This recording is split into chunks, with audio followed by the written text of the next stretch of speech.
ونستغفره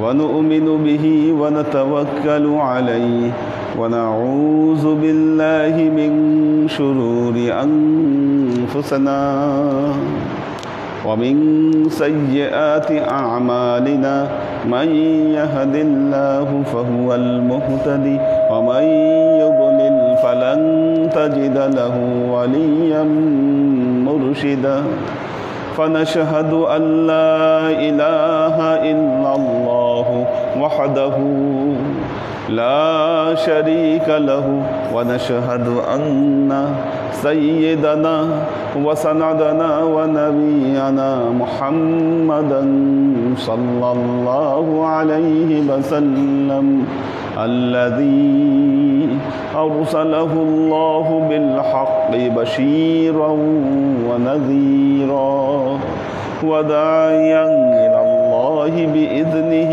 وسراجا منيرا. এই সাউন্ডটা অ্যাডজাস্ট করো.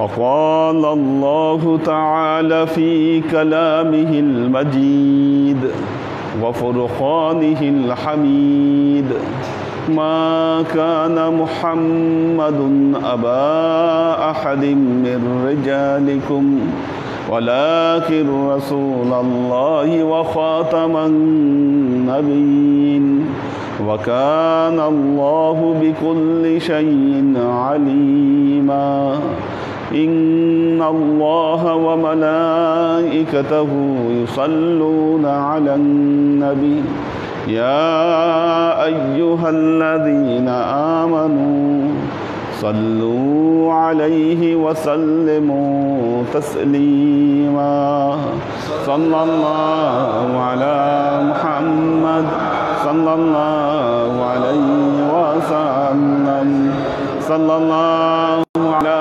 محمد صلى الله عليه وسلم وعلى محمد صلى الله عليه وسلم. আল্লাহর আশিক ও সালেক বৃন্দ, মুহররম মাস আমাদের 10ই মুহররম কারবালার হৃদয় বিদারক ঘটনা ঘটেছিল। ইসলামের একটি গুরুত্বপূর্ণ, এটা আমাদের ঈমানের অঙ্গ, এটা মনে রাখতে হবে, এবং এটি ফরজে আইন। সেটা হলো আহলে বেইতের সদস্যদের প্রতি ভালোবাসা থাকা। আল্লাহ তাআলা পবিত্র কালামের সূরা শুরার মধ্যে বলছেন তার নবীকে, আল্লাহ বলছেন কুল লা আসআলুকুম আলাইহি আজরান ইল্লাল মাওয়াদ্দাতা ফিল কুরবা। আল্লাহ বলছেন কুল, হে নবী আপনি বলে দেন, লা আসআলুকুম আলাইহি আজরান, আমি তোমাদের কাছ থেকে কোনো বিনিময় চাই না। আমি যে এই দাওয়াতি কাজ করে যাচ্ছি, আল্লাহর দ্বীন তোমাদের মধ্যে আমি পৌঁছে দিচ্ছি, এর বিনিময়ে আমি তোমাদের থেকে কোনো প্রতিদান চাই না। ইল্লাল মাওয়াদ্দাতা ফিল কুরবা, আমি একটা জিনিসই চাই যে তোমরা আমার আহাল পরিজনের সাথে ভালো ব্যবহার করবে। তার মানে কোরআনে যা আল্লাহ আদেশ করেছেন তা আমাদের জন্য পালন করা ফরজ, আর যা নিষেধ করেছেন তা আমাদের জন্য হারাম। আল্লাহ তার নবীকে বলে দিয়েছেন যে তুমি বলে যাও মানুষের কাছে ইল্লাল মাওয়াদ্দাতা ফিল কুরবা, আমি আমার পরিবার পরিজনের প্রতি আমি ভালো ব্যবহার আশা করি। এখন প্রশ্ন হচ্ছে এই আহলে বাইত আসলে কারা? আমরা আল্লাহর নবীর আহলে বাইতকে 3 ভাগে বিভক্ত করতে পারি। একটি হচ্ছে কোরআনিক অর্থে আহলে বাইত, দ্বিতীয় হচ্ছে শাব্দিক অর্থে বা প্রায়োগিক অর্থে আহলে বাইত, তৃতীয়ত হচ্ছে সামাজিক অর্থে আহলে বাইত। 3টা ধারা ছিল আহলে বাইতের সদস্যদের মধ্যে। সর্বপ্রথম কোরআনিক অর্থে যারা আহলে বাইত অর্থাৎ আল্লাহ তাআলা যখন সূরা আহজাবের 33 নম্বর আয়াত নাজিল করলেন, ইন্নামা ইউরিদুল্লাহু লিইযহিবা আনকুমুর রিজ্জা আহলাল বাইত ওয়া ইউতাহহিরাকুম তাতহীরা। আল্লাহ বলছেন ইন্নামা ইউরিদুল্লাহু লিইযহিবা আনকুমুর রিজ্জা আহলাল বাইত।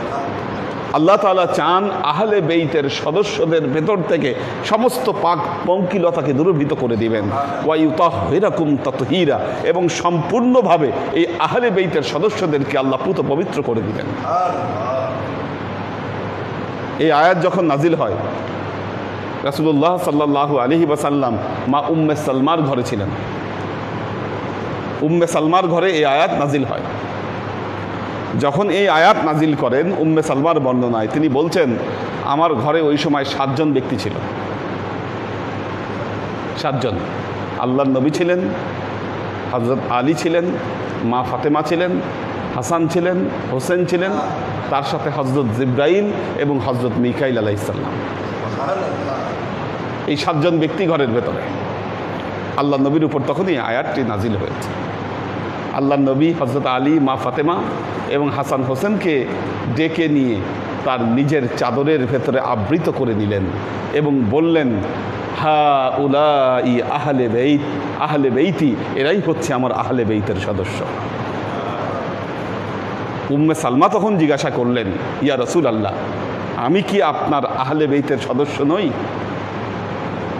আল্লাহর নবী বললেন, না, তুমি এদের অন্তর্ভুক্ত নও, তবে হ্যাঁ, তুমি তোমার স্বীয় মর্যাদায় প্রতিষ্ঠিত রয়েছ।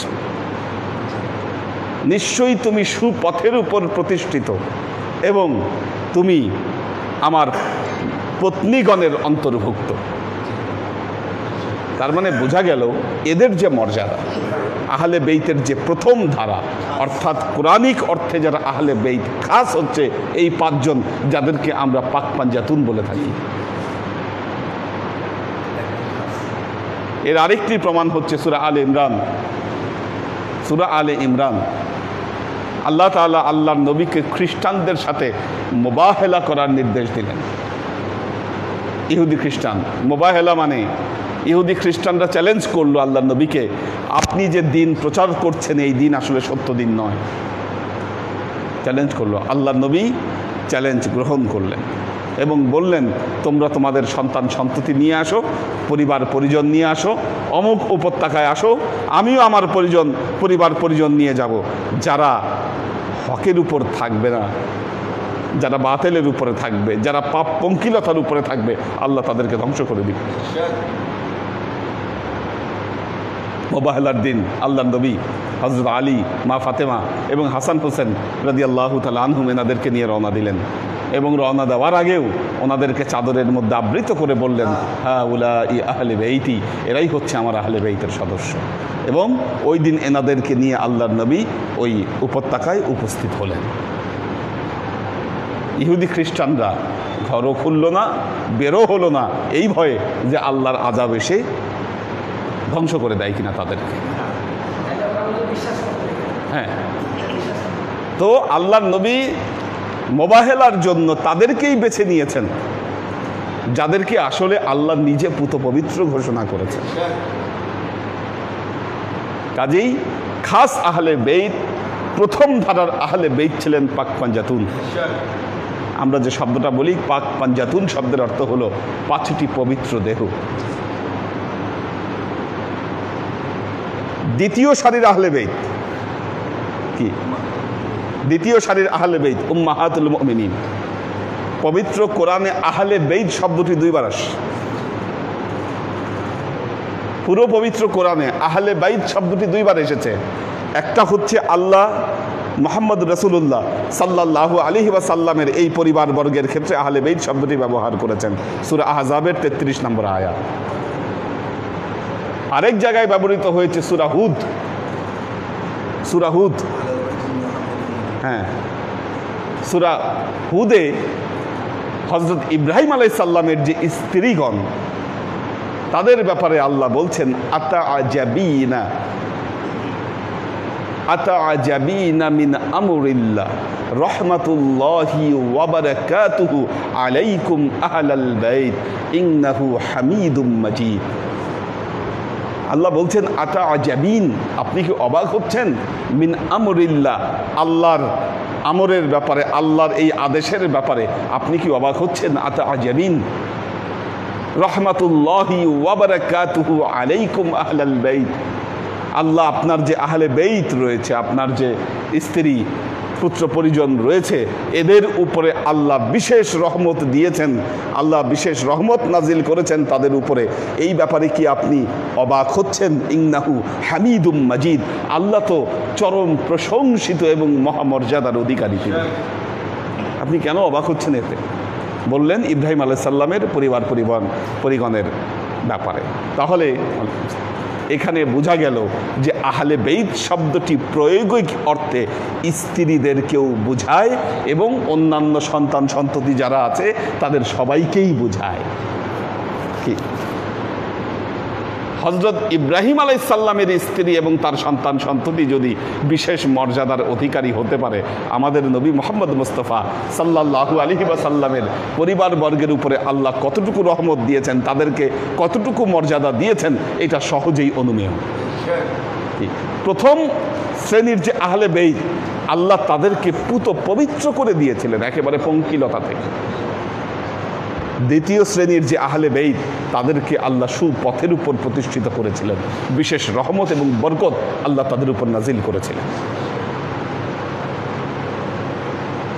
এই জন্য দেখেন উম্মাহাতুল মুমিনিন যারা, তারাও কিন্তু জ্ঞানের গুরুত্বপূর্ণ অংশ ছিলেন। মা আয়েশা সিদ্দিকা রাদিয়াল্লাহু তাআলা আনহা অসংখ্য হাদিসের রাবি ছিলেন তিনি।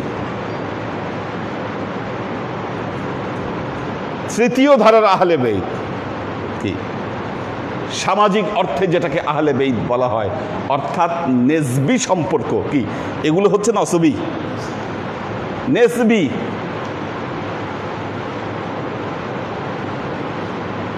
অর্থাৎ একজন মানুষের ঘরের যতজন সদস্য থাকে, তার যতজন আত্মীয় স্বজন থাকে, কি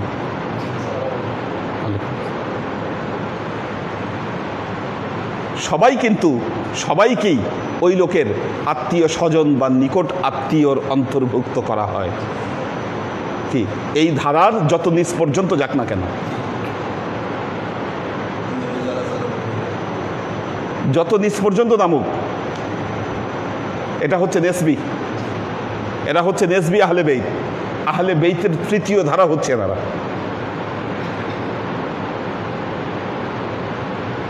যেমন রাসূলুল্লাহ সাল্লাল্লাহু আলাইহি ওয়াসাল্লাম বিদায় হজ পরবর্তী একটি ভাষণে বলেছিলেন, লাকাদ তারাকতু ফিকুম সাকালাইন। এই হাদিসকে হাদিসে সাকালাইন বলা হয়, এটা হাদিসে সাকালাইন নামে পরিচিত, গাদিরে খুবের ভাষণ নামে পরিচিত। তো আল্লাহ নবী বললেন, আমি তোমাদের কাছে দুটো জিনিস রেখে যাচ্ছি, ইন্নী তারিকু ফিকুম সাকালাইন, এভাবে বলেছেন, দুটো জিনিস রেখে যাচ্ছি, কিতাব আল্লাহ ইতরাতি ওয়া আহলে বেইতি। দেখেন দুটো জিনিস বলছেন, দুটো শব্দ উল্লেখ করেছেন এখানে আল্লাহ নবী,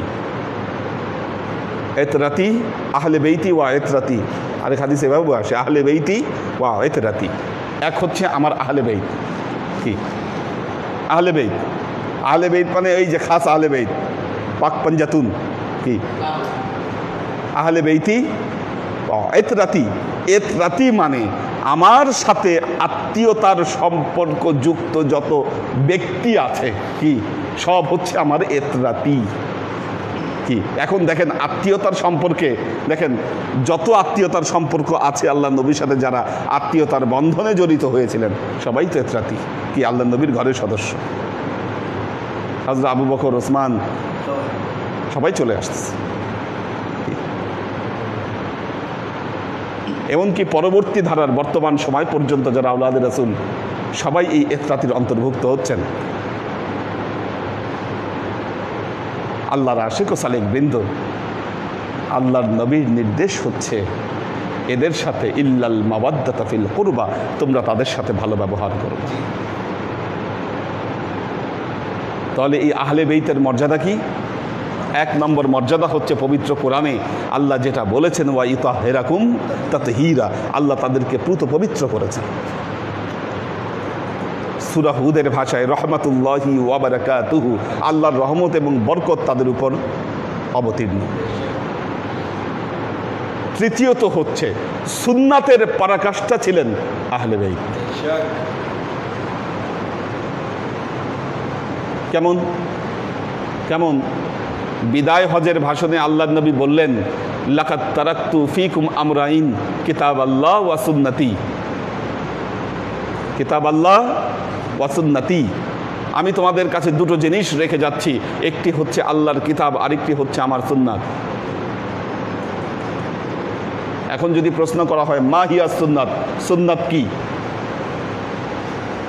আল্লাহ নবী বললেন আমি তোমাদের কাছে দুটো জিনিস রেখে যাচ্ছি, একটা হলো আল্লাহর কিতাব, আরেকটি হলো সুন্নাত। এখন যদি প্রশ্ন করা হয় সুন্নত কি? বর্তমান জামানায় দেখবেন মানুষ যেমন একটা কনসেপ্ট বানিয়ে নিয়েছে, যদি জিজ্ঞাসা করেন ভাই সুন্নত কি? হাদিস, হাদিস, সুন্নত হচ্ছে হাদিস। আরে মিয়া, এই হাদিস পাইছো কবে? আল্লাহর নবী এই ভাষণ দিয়েছিলেন এই হাদিস কিতাবগুলো সংকলিত হবার 150 বছর আগে। কি 150 বছর আগে যখন আল্লাহর নবী এই হাদিস, এই কথাটি বলেছিলেন, তখন কোনো হাদিসের গ্রন্থ ছিল না তখন। ঠিক তার 9 দিন পরে আরেকটি ভাষণে আল্লাহর নবী এই বিষয়টি স্পষ্ট করে গেলেন, বললেন লাকাদ তারাকতু ফীকুমুস সাকালাইন কিতাবাল্লাহ আহলে বাইতি ওয়া ইতরাতি, আমি তোমাদের কাছে দুটো জিনিস রেখে যাচ্ছি। এই যে দেখেন কিতাব আল্লাহ ঠিক আছে, সুন্নাতির জায়গায় কি বললেন? আহলে বাইতি ওয়া ইতরাতি, আমার আহলে বাইত এবং ইতরাত আমি রেখে যাচ্ছি। তার মানে কি? সুন্নত হচ্ছে কারা? সুন্নত হলো আমার আহলে বাইত, আমার আত্মীয় স্বজন। কেন? কারণ নবীকে তারা কাছ থেকে যত কাছ থেকে দেখেছেন নবীকে, অন্য কেউ নবীকে এত কাছ থেকে দেখে নাই। নবীকে যারা সবচাইতে কাছ থেকে দেখেছেন তারা ছিলেন আল্লাহর নবীর এই আহলে বাইতের সদস্যগণ। নবীর আমলগুলো তারা তাদের জীবনে প্রতিষ্ঠিত করেছিলেন। এলেম, কোরআনের সঠিক ব্যাখ্যা আল্লাহ এই আহলে বাইতের সদস্যদের জেহেনে আল্লাহ দান করেছিলেন।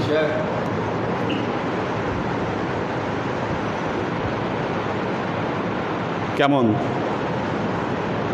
আল্লাহ কোরআনের ব্যাপারে কি বলেছেন? লা ইয়ামাসসাহু ইল্লাল মুত্তাহহারুন, লা ইয়ামাসসাহু ইল্লাল মুত্তাহহারুন। দেখুন আল্লাহ বলতেছে পবিত্র ছাড়া কোরআনকে কেউ স্পর্শ করতে পারবে না।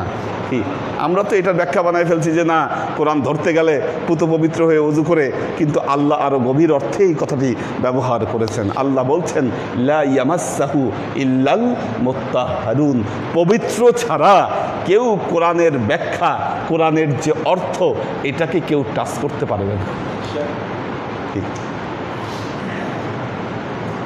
তাহলে এই মুত্তাহহারুন কারা ছিলেন?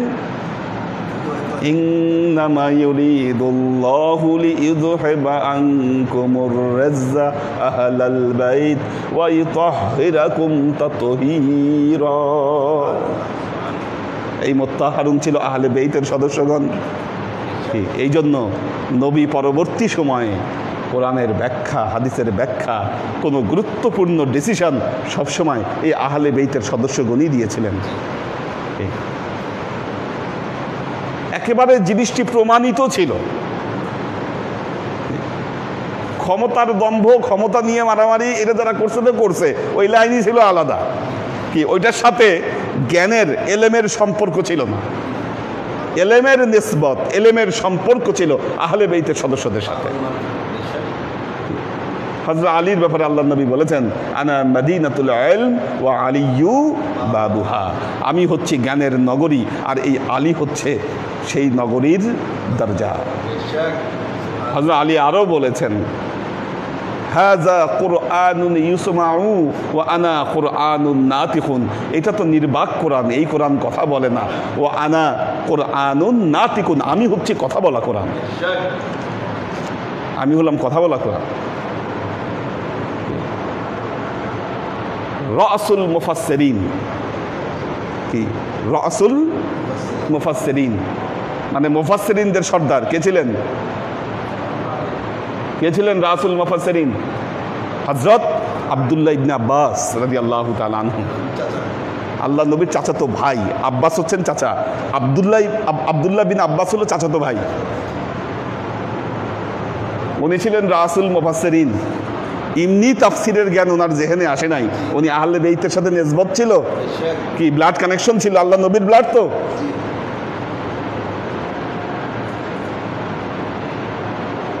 আল্লাহর আশিক ও সালেক বৃন্দ, এই আহলে বেইতের সদস্য ইমাম হুসাইন, আল্লাহ নবী বলছেন আল হুসাইনু মিন্নি ওয়া আনা মিনাল হুসাইন। আল হুসাইনু মিন্নি ওয়া আনা মিনাল হুসাইন।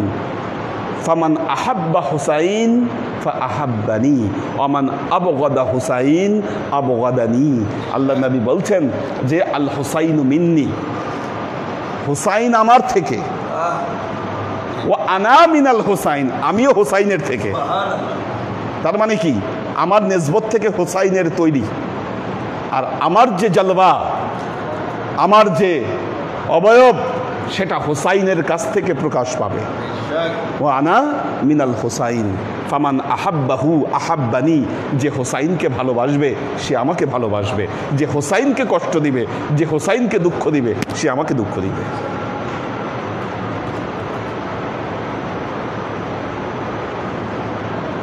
আল্লাহ নবী আরো বলেছেন আহলে বেইতের সদস্য হলো নূহের কিস্তি সাদৃশ্য। আহলে বেইত হলো নূহের কিস্তি। যারা এখানে আহরণ করবে, যারা এতে আহরণ করবে তারা বেঁচে যাবে, আর যারা এখান থেকে দূরে যাবে তারা ধ্বংসপ্রাপ্ত হবে, তারা ক্ষতিগ্রস্ত হবে, তারা ক্ষতিগ্রস্ত হবে। এখন ঘটনা হলো যে নূহের কিস্তিতে কারা চড়বে আর নূহের কিস্তিতে কারা চড়বে না, এটা হচ্ছে গুরুত্বপূর্ণ বিষয়। আল্লাহর আশিক ও সালেক বৃন্দ, দেখেন বর্তমান সময়ে কত বড় জাহালাত। আল্লাহ নবী বলেছেন, এই যে হাদিসুস সাকালাইন, হাদিসে সাকালাইনে আল্লাহ নবী বলেছেন কাল হাউজে কাউসার পর্যন্ত তোমরা কোরআন এবং আহলে বেইত থেকে কখনো বিচ্ছিন্ন হবে না, পরস্পর তোমরা বিচ্ছিন্ন হবে না এই কোরআন এবং আহলে বেইত থেকে, যতক্ষণ না পর্যন্ত হাউজে কাউসারে আমার সাথে সাক্ষাৎ না করছো। আর হাউজে কাউসারে আমার সাথে যখন সাক্ষাৎ করবা, হাউজে কাউসারে আমার সাথে যখন সাক্ষাৎ করবা, আমি তখন তোমাদেরকে প্রশ্ন করব যে এদের সাথে তোমরা কি নীতি অবলম্বন করেছিলে। আল্লাহ নবী বলেছেন তখন তোমরা জিজ্ঞাসিত হবা আমার কাছ থেকে যে তোমরা তাদের ব্যাপারে কি নীতি তোমরা অবলম্বন করেছো।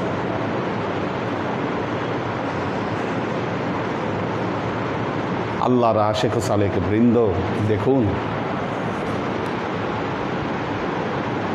আমাদের গোল আজকে চেঞ্জ করে দেওয়া হয়েছে, নজর ঘুরিয়ে দেওয়া হয়েছে। বর্তমান সময়ে কিছু ফটকাবাজ মৌলানা, কিছু ফটকাবাজ মৌলানার আবির্ভাব হয়েছে। না তারা নবীর সম্মান বুঝে, না আহলে বেইতের সম্মান বুঝে, না আহলে বেইতের এই মহব্বতের কথাগুলো মানুষকে বলে। তার কারণ কি? তার কারণ হলো এই যে কারবালার যে ট্র্যাজেডি, এই কারবালার যুদ্ধ ছিল মূলত হক এবং বাতিলের মধ্যে পার্থক্যকারী যুদ্ধ। যা আল হাক্কু ওয়া যাহাকাল বাতিলু ইন্নাল বাতিলা কানা যাহুকা। এটা হক এবং বাতিলের মধ্যে পার্থক্যকারী যুদ্ধ ছিল।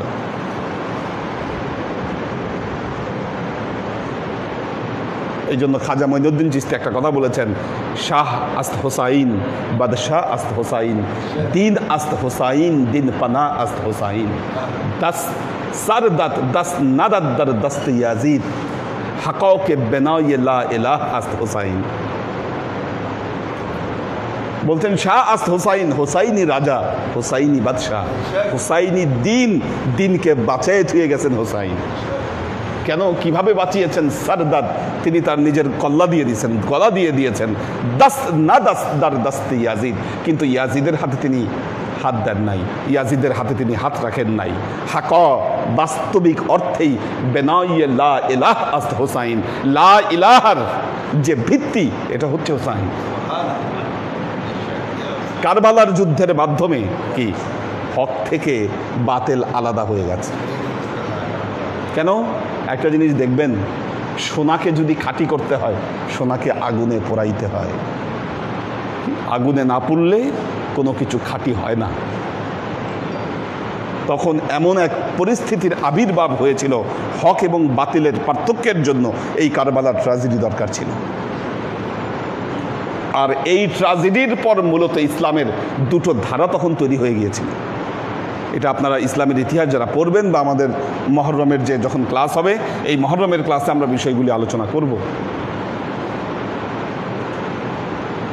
আমরা তো সাধারণত একদিন আগের রাতে আমরা করে থাকি মহররমের অনুষ্ঠান। আমরা মহররমের অনুষ্ঠানটা একদিন আগে, সেই হিসাবে শনিবার রাতে আমরা করতে পারি। যেহেতু আমাদের ক্লাসও আছে, আপনারাও আসবেন। শনিবার রাতে ইনশাল্লাহ আমরা মহররমের বিশেষ ক্লাসটা করব এখানে।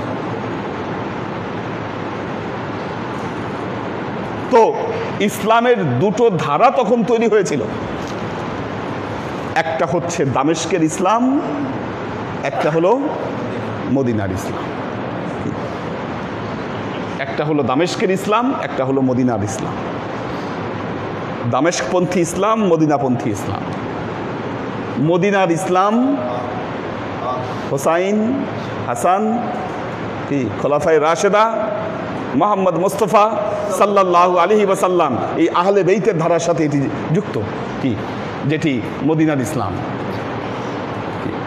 আর যেটা দামেস্কের ইসলাম সেটা হলো ইয়াজিদি ধারার সাথে যুক্ত।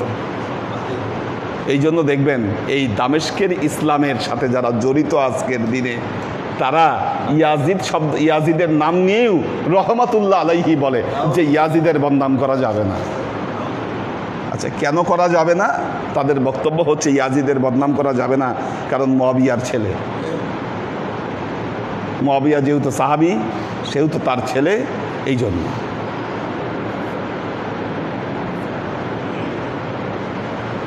সাহাবীর ছেলে হলেই যদি নেককার হয়ে যায়, তো নূহ আলাইহিস সালামের সন্তান, তার তো জান্নাতে যাওয়ার কথা ছিল। কি নূহের সন্তান হযরত নূহ আলাইহিস সালামের সন্তান স্ত্রী তো কাফের হয়ে গেছে। আর ইয়াজিদ তো প্রকাশ্য ফাসিক ছিল। এবং মনে রাখবেন, ইয়াজিদের ফাসিকির কারণ শুধু কারবালার যুদ্ধ নয়। যারা এই যে ইয়াজিদপন্থী ইসলামের অনুসারী যারা, তারা বলে থাকেন কারবালার যুদ্ধে ইয়াজিদের কোনো দোষ ছিল না, দোষ ছিল ওবায়দুল্লাহ বিন জিয়াদের দোষ। ওবায়দুল্লাহ বিন জিয়াদ যা খুশি তা করছে, এতে আসলে ইয়াজিদের কোনো দোষ ছিল না। ইয়াজিদ ফাসেক শুধু কারবালার ঘটনার জন্য নয়, ইয়াজিদের তিনটা বড় অপকর্ম ছিল তার জীবনে, যার জন্য আমরা ইয়াজিদকে ফাসেক বলতে পারি। কি? এক হচ্ছে কারবালার যুদ্ধে আল্লাহর নবীর আহলে বেইতের সদস্যদের উপরে সে যে কাজটা করেছে, এটার দায় সে কোনোভাবে এড়াতে পারে না। দ্বিতীয়ত হচ্ছে তার প্রকাশ্য নির্দেশে মদিনায় হামলা করা হয়, মদিনার অসংখ্য নারীকে ধর্ষণ করা হয়, কি ঘরগুলোকে জ্বালায় দেওয়া হয়। এই ঘটনা করেছিল ইয়াজিদ। মদিনা আক্রমণ করছে, মক্কা আক্রমণ করছে ইয়াজিদ। কি মক্কা ঘেরাও করে রাখছে, তারা মক্কা ঘেরাও করে রাখছে, বাইতুল্লাহ ঘেরাও করে রেখে সেখানে আক্রমণ করছে। এবং এই আক্রমণের কারণে বাইতুল্লাহ ক্ষতিগ্রস্ত হয়েছে। আল্লাহর কি ইচ্ছা, যখন ইয়াজিদের সেনাবাহিনী মক্কা অবরোধ করে রাখছে এবং সেখানে আক্রমণ চালাচ্ছে, ওই সময় ইয়াজিদ মারা গেছে, হঠাৎ করে মারা গেছে সে। এই তিনটা অপকর্মের জন্য তাকে ফাসেক বলা হয়, শুধুমাত্র কারবালার ঘটনার জন্য ইয়াজিদকে ফাসেক বলা হয় না। ইতিহাস যারা পড়েন না, ইতিহাস যারা পড়তে চান না, চোখ বন্ধ করে রাখেন আর বলেন ইয়াজিদ রহমতুল্লাহ আলাই। কত বড় মূর্খ এবং আহমক এগুলো। ব্যাখ্যা করেছি কয়েকদিন আগে, সুম্মুম বুকমুন উমিয়ুন ফাহুম লা ইয়ারজিউন, এদের ফেরার আসলে আর কোনো সম্ভাবনা নাই। এই সুম্মুম বুকমুন উমিয়ুন সবগুলা ভর করছে এদের গায়ে, 3 শয়তান গাড়ে চাপছে এদের।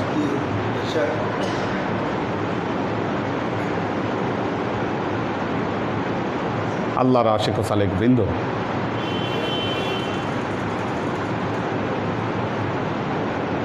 সেখান থেকে ইসলামের দুটো ধারা তৈরি হয়েছে।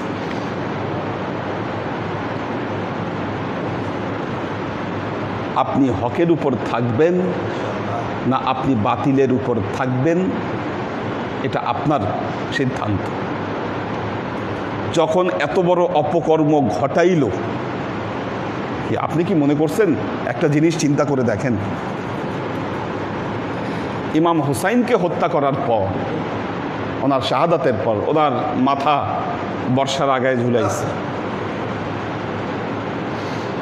জীবিত যে সদস্যরা ছিল তাদেরকে বন্দী করছে। যে আহলে বেইতের নারী সদস্য তাদেরকে কেউ কোনোদিন দেখে নাই, তাদের অবয়বও কেউ দেখেনি কখনো, তাদেরকে বন্দি করে ঘোড়ার পিঠের উপরে উঠায় বিভিন্ন নগর বন্দর ঘুরাইছে ওই মাথা সহ, এবং সেটা কুফা থেকে সিরিয়ায় নিয়ে গেছে। সেটা কুফা থেকে সেটা সিরিয়ায় নিয়ে গেছে। সিরিয়ায় নিয়ে যাওয়ার পরে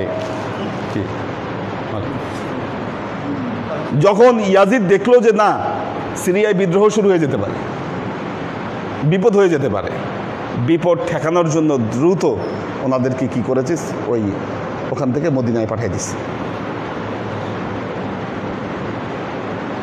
এত বড় অপকর্ম হজম করার জন্য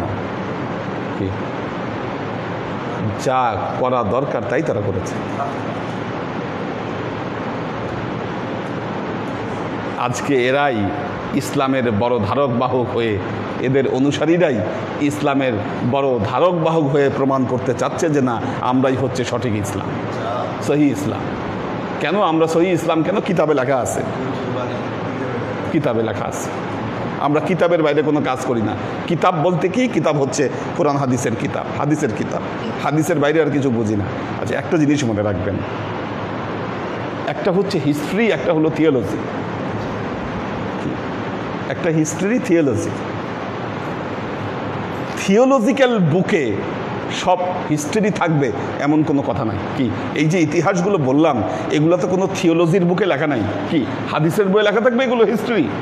আপনি হিস্ট্রি খুঁজতে গেলে আপনাকে ঐতিহাসিক রেফারেন্স খুঁজতে হবে। এখন যেহেতু এগুলা কোনো ঘটনা কোনো হাদিসের কিতাবে লেখা নাই, এই জন্য তাদের দাবি ইয়াজিদ নিষ্পাপ, হাদিসে তো আসে নাই। আর আমরাও যারা শুনতেছি, হ্যাঁ ঠিক আছে, কথা তো ঠিক, ওই হাদিসের কোনো কিতাবে তো লেখা নাই।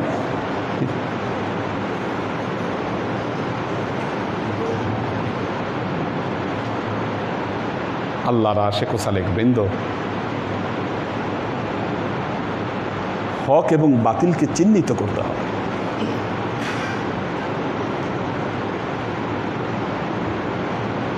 দিন দিন সমস্যাগুলো প্রকট হচ্ছে। আজকে যারা তরিকার সাধনা করছেন, কি মনে রাখবেন, প্রতিটা তরিকাই রাসূল পাক সাল্লাল্লাহু আলাইহি ওয়াসাল্লাম তথা আহলে বেইতের ধারায় আল্লাহর নবীর সাথে যুক্ত। যারা ইয়াজিদি ইসলামে বিশ্বাস করে, এই জন্য এদেরকে দেখলে মাথা কি নষ্ট হয়ে যায়, মাথা নষ্ট হয়ে যায়। আল্লাহ আমাদেরকে হেফাজত করুন, আমরা যেন আমাদের ঈমান এবং আমলকে রক্ষা করতে পারি, সে তৌফিক আল্লাহ আমাদেরকে দান করুন।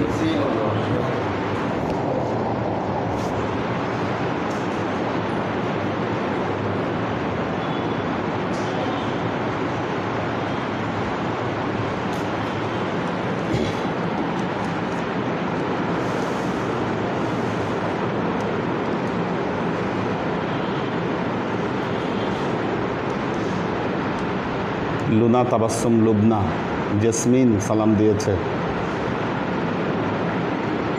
আব্দুল সাত্তার ভাই আছেন, রেজা নিসা,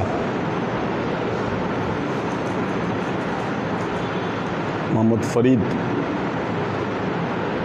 তাফসিন হোসাইন সালাম দিয়েছেন, সোমাইয়া নুহিন দিশা, রেজা নিসা সালাম দিয়েছে, সাইম আহমেদ, সাইফুল রিঙ্কু বাহরাইন থেকে, আসসালামু আলাইকুম হুজুর, আমার জন্য দোয়া করবেন ফ্রম বাহরাইন, ফি আমানিল্লাহ, আল্লাহ রহম করুক।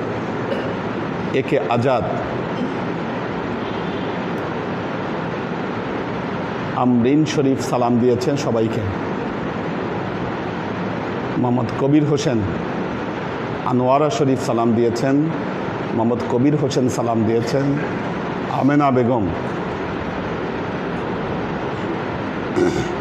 আশরাফুল আনাম, আমাদের আলী আকবর ভাই সবাইকে সালাম দিয়েছেন, দোয়া চেয়েছেন। সৈয়দ তাওহিদুল ইসলাম, লুনা তাবাসসুম লুবনা দোয়া চেয়েছেন।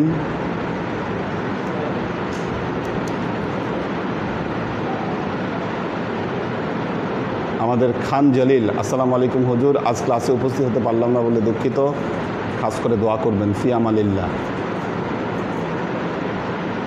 মোহাম্মদ ফরিদ সালাম দিয়েছেন, নিপার হাজব্যান্ড আর কি, ওরা একসাথে ক্লাস দেখছে।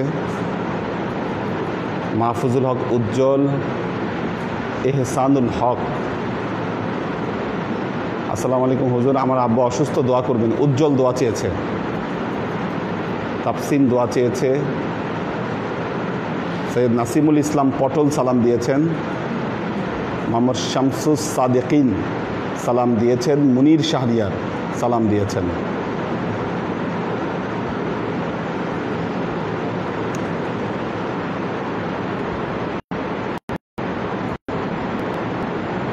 তো আল্লাহ সবাইকে হেদায়েত দান করুন।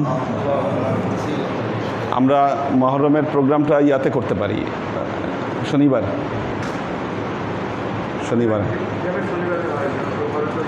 আচ্ছা, কোরবানির গোস্ত কেউ নেওয়া বাকি আছে? পায় নাই এমন কেউ আছে? হ্যাঁ, বাকি থাকলে আজকে কালকের মধ্যে যা দাবার দিয়ে দিব, বাকিগুলা খাওয়াই দিব।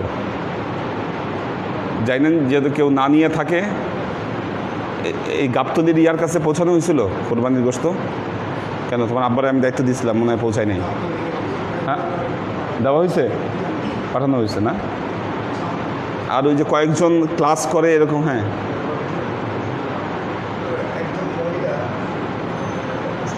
আচ্ছা, হ্যাঁ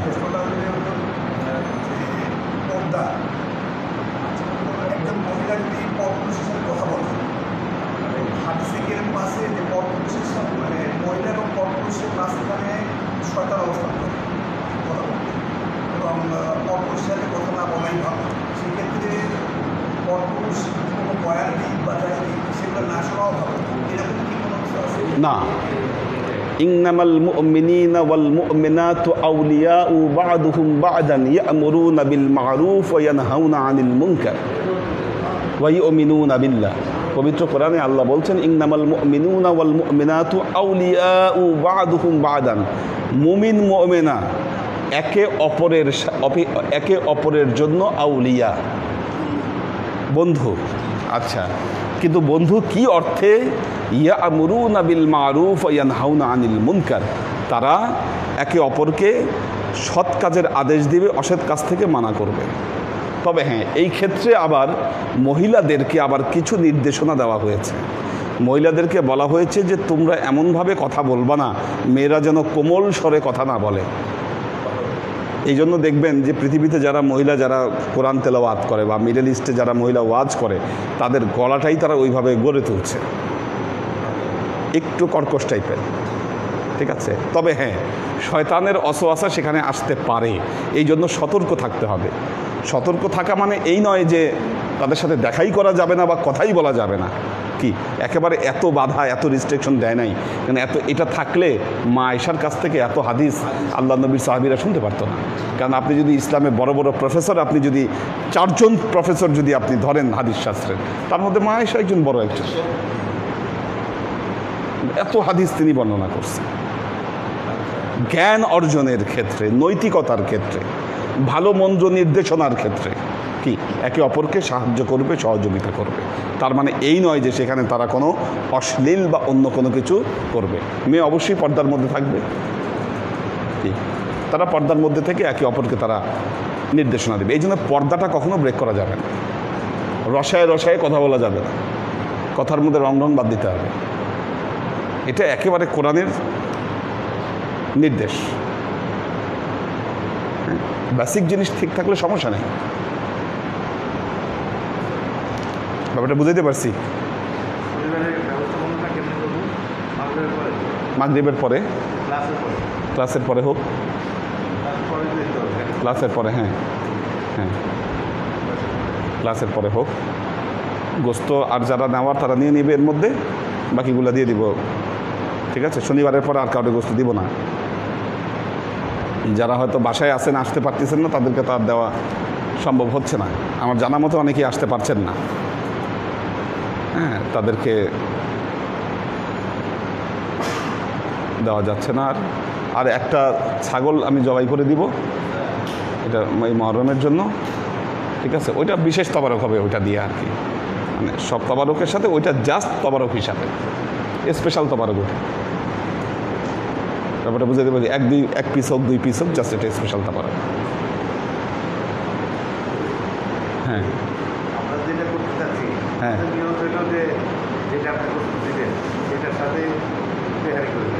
আচ্ছা, হ্যাঁ, মানে ওইটার সাথে কি খাসিও মিলিয়ে দিবেন? আচ্ছা আচ্ছা, ঠিক আছে, সমস্যা নেই, ওইটা করেন, ওইটা দিয়ে তেহারি রান্না করেন, তেহারি রান্না করেন, সমস্যা নেই। আমি একটা ছাগল জবাই করব, এটা হবে প্রতি বছরই জবাই হবে, সেইটা জাস্ট তবারক,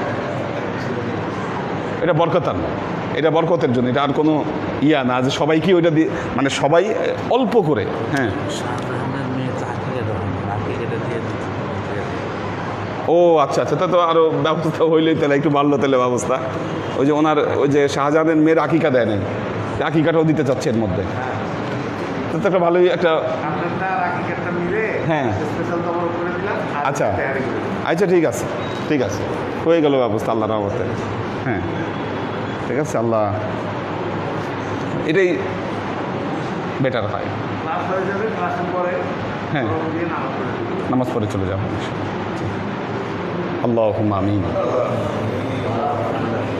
اللهم صل على محمد وعلى آل محمد كما صليت على إبراهيم وعلى آل إبراهيم إنك حميد مجيد. اللهم بارك على محمد وعلى آل محمد كما باركت على إبراهيم وعلى آل إبراهيم إنك حميد مجيد. ربنا ظلمنا أنفسنا وإن لم تغفر لنا وترحمنا لنكونن من الخاسرين. ربنا آتنا في الدنيا حسنة وفي الآخرة حسنة وقنا عذاب النار. ربنا لا تزغ قلوبنا بعد إذ هديتنا وهب لنا من لدنك رحمة إنك أنت الوهاب. اللهم إنك عفو تحب العفو فاعف عني يا غفور الرحيم الودود. اللهم نور قلوبنا بنور الإيمان ونور قلوبنا بنور الإسلام ونور قلوبنا بنور الإحسان وزين أخلاقنا بنور محمد صلى الله عليه وسلم. اللهم إنا نسألك علما نافعا رزقا واسعا عملا مقبولا شفاء من كل داء قلبا خاشعا ذهنا ذاكرا إيمانا كاملا توبة قبل الموت راحة عند الموت ونجاة بعد الموت.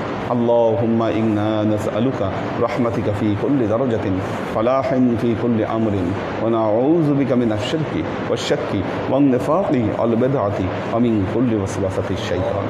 يا الله يا رحمن يا مالك الله,